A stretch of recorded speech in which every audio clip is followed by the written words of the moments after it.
kanya ang pinagkakatiwalaan nating konsehal Tino Bagos, naging barangay chairman ng barangay 22 sa loob ng 11 taon mula 2007 hanggang 2018 at kasalukuyang konsehal na nagakda at kasamang dagda ng 101 ordinansang panglungsod at 23 resolusyong panglungsod.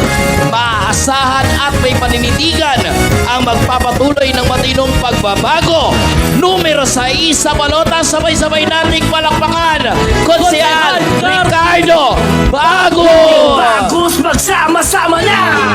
Dating bagos, tayo ay sigurado. Dating bagos, matinong pagbabago. Dating bagos, tayo ay sigurado. Dating bagos, dating bagos, dating bagos, tayo ay sigurado. Dating bagos, matinong pagbabago. Dating bagos, tayo ay sigurado. Dating bagos, dating bagos, dating bagos. Maraming pong salamat. Magandang gabi po sa inyong lahat. Nais ko pa lang pong magbigay galang sa aking mga kasamahan sa Team Bughaw. Siyempre, sa pangunguna ni Congressman at magiging Mayor ng Caloocan, Congressman Egay Erice.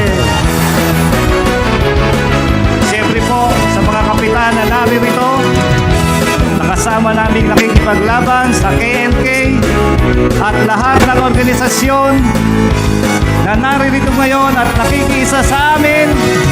Magandang gabi po sa inyong lahat. Parang gutom pa kayo Gutom pa ho ba kayo? Dating bagos, tayo ay sigurado. Dating bagos.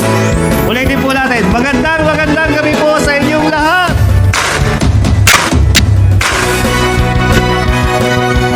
Alam nyo, nagpapasalamat po kami sa inyo. Dahil hanggang ngayon, malapit na ang halalan sa Mayo 9. Andito pa rin kayo, sumusuporta sa amin. Handang-handa na ba kayo na ikampanya kami hanggang Mayo 9? Handang-handa na ba kayo na ipanalo ang Team Bughaw? Handang-handa na ba kayo ng pagbabago sa Caloocan? Sino may gusto ng kalusugan sa kasulok-sulukan? Taas ang kamay!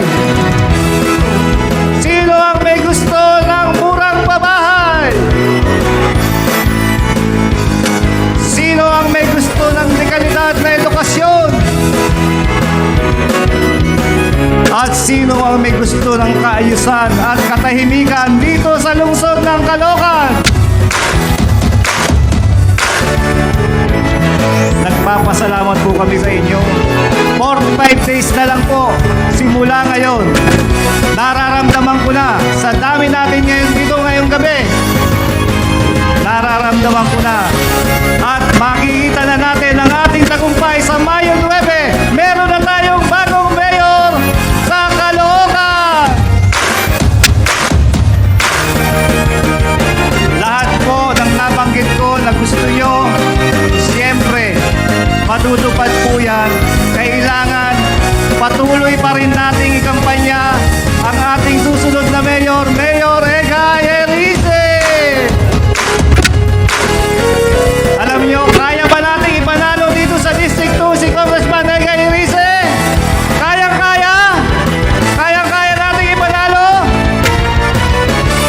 Nakakahiya po sa District 1 at District 3 dahil doon kalalabas lang ng survey, lamang na po si Congressman Egay Erice sa District 1 at District 3. Magpapatalo ba tayo dito sa District 2? Magpapatalo ba tayo? Siguraduhin na natin to. Atin na itong tagumpay. I-landslide na natin si Congressman Egay Erice.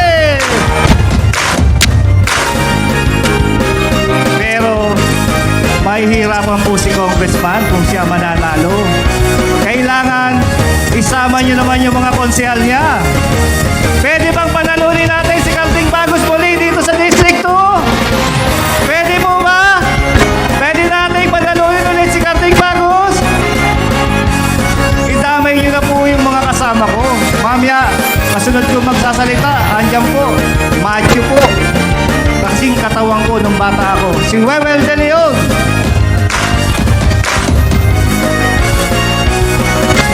Andyan din po kasintigas ko, si Lemuel Simpauco. At siyempre, yun lamang lang sa akin ng isang paligo, si Mervin Orozco. Eh yung kuya ko, si Dennis Valdivia. Pwede ba natin ipanalo? Pwede ba natin ibalik si Dennis Valdivia? Siyempre, suportahan na rin po natin yung kamukha ko nung may buhok ako, si Konsihal DJ Malonzo. At okay pa ba ang mga tiyan nyo? Okay ba mga tiyan nyo? Okay ba?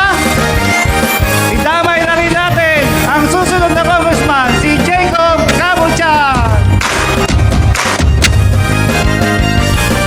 Alam nyo, dapat sa darating nating pagpili sa Mayo 9, kailangan maging matalino na po tayo.